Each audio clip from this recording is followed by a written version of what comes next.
The Duke and Duchess of Cambridge are off to a busy start on their whirlwind tour of the U.S. Prince William was in Washington this morning. He met with the U.S. President Barack Obama and later spoke at a World Bank event about how to prevent illegal wildlife trafficking. He's back in New York City now for a reception hosted by Hillary Clinton. Kate Middleton stayed in the Big Apple today. She visited a center in Harlem for at-risk children. Now the couple's together at an NBA game in Brooklyn. And the CBC's Steven D'Souza is just outside the arena there and joins us live with the latest on this story. And Steven, in a way, it's been upstaged, the royal visit, by what I can hear in the background and see a little bit of, and that is the protest. Tell us about that.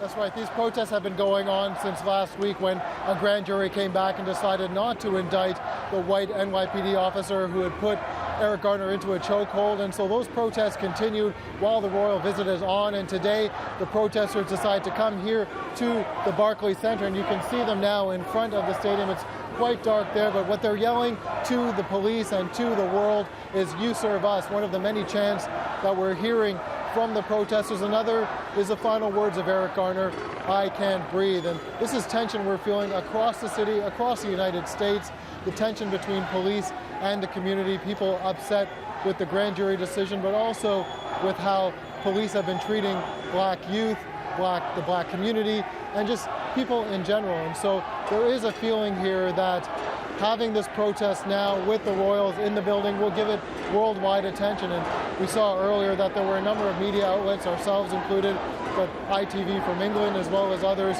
talking to the protesters, spreading their message around the world. So a lot of protests going on. So far they have been peaceful, but there is a lot of tension here in Brooklyn.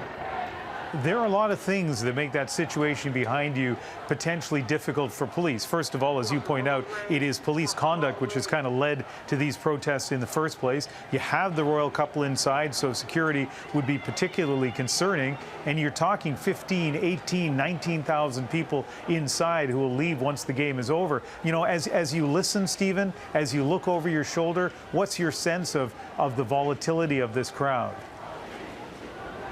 It's interesting because as volatile as a crowd is, and we've seen violence in other parts of the U.S. relating to these types of protests, here it's been relatively peaceful. There is anger, there is tension, but it has been relatively peaceful. There is a strong police presence here as well. In fact, at one point, the protesters, right before the game started, decided to march through the streets, and police blocked off traffic, allowed them to take their space, but did block them from going into certain areas. And it's interesting, while this protest is taking place outside, inside, some of the players show their own form of protest.